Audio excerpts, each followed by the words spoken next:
Hotel business is a good business, definitely. Kind of thought in a couple years ago when Airbnb kind of popped off, everybody thought it was a little bit in trouble, right? So just like taxis and Uber, right? So same sort of deal. But hotel business is good. If you're a single operator, you got to be there every day. It's just like any other business. You got to be there every day, kind of watch your staff and make sure everything is going on par. That's kind of how we do it. We got a owner's touch on everything. Got to go by the brand standards, take care of everything like that. And probably you won't find many hotels just for sale like that. It's more word of mouth. Off market. Big boys club. 100%. Yeah, you got to. I'm trying to get in. Yeah, exactly. Invite me. So my father sells a lot of hotels actually. Okay. So he's a big hotel seller and been doing it for about 20 years. Yeah. So most of his deals are all multiple repped. Yep. Right. And so like dual representation. So he's representing the buyer and the seller. And then like they stay with that person usually because now that person knows that property. So for the next 10 years, the person who sold it to the person who bought it, now the guy who bought it is selling it with the same person and so forth. And it goes like that and that. Yeah. So that's kind of like the chain of events. So that's why it's kind of hard to break in because it's a big boys club basically. Yeah, for sure. Yeah. Small circle. It's a small circle for sure. What do the commissions look like on a hotel sale? It's like a flat fee.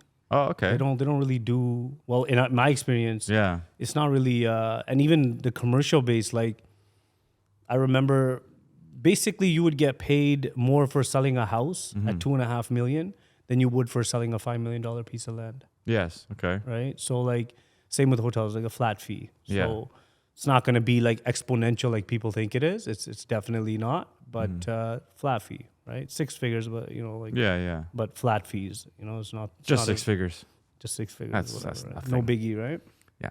So Yeah. you can buy one of these. Don Julio. What's so attractive about a hotel for an investor? Maybe it's like you don't have to be there all the time, right? You can kind of let it run. So I mean that would probably be attractive. You get some cash flow going. I mean, that's really it. But then you're really looking at appreciation at the end of the day, maybe build a portfolio of properties together sort of thing. You see that more in the States than here, really. But yeah, probably that would be it. It's an attractive business. Just kind of the returns are good and just being able to host whenever you want. And you don't have to be there all the time. I mean, you can. That's how we run our properties. But yeah, definitely you don't have to be there all the time. Yeah. Yeah. The appreciation, when you say it's been like a decent appreciation play, does it necessarily maybe move faster than other investment styles? Like, what do you mean? Like just maybe buying like a plaza or like a house. I mean, the thing is with the hotel, it's like you get into like a PIP list, right? So your brand, if you're with a major brand, every time you sell it, every couple of years, they need a PIP. So they want you to they want you to fix up the property, bring it up to brand standard, change the carpet, change this, change that. So it's not, you're not really going to buy a hotel for 1 year and sell it. It's not really like that. Like you'll probably you'll find people selling before their PIP, that sort of thing. Yeah. And the new owner, getting an idea of what that PIP is and what they got to do and that sort of thing.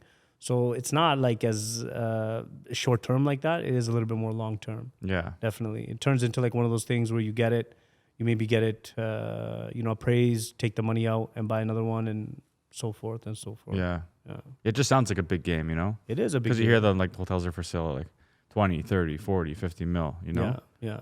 But obviously, like I know you don't need that much down, right? Oh, you don't? No. Okay. You're gonna, you're only gonna need a certain portion of it, really, Yeah. right? So maybe 25%, something like that. Oh, okay, so still okay. Yeah. Still got to come up with some funds, Yeah, right? for sure. Some Julio funds, right? Yeah, Julio funds. You know what I mean? Like you don't need the full 20 mil. When you see somebody bought a 20 mil hotel, you're like 20 mil, but you don't really need 20 mil. Yeah, for right? sure.